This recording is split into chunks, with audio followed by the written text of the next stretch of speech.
ఇవాళ నా మాటలను వింటూ ఉంటారు.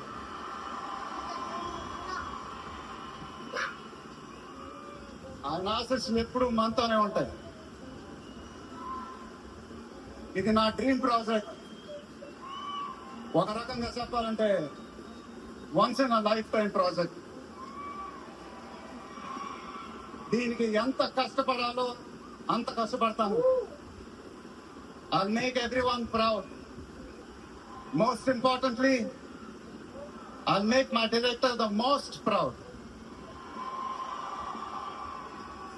వారణాసి రిలీజ్ అయినప్పుడు మాత్రం the whole of India will be proud of us. ఇది టైటిల్ అనౌన్స్మెంట్ మాత్రమే, ఫస్ట్ రిలీజ్ మాత్రమే. ముందు ముందు ఎలా ఉండబోతుందో మీ ఊహకే వదిలేస్తున్నాను.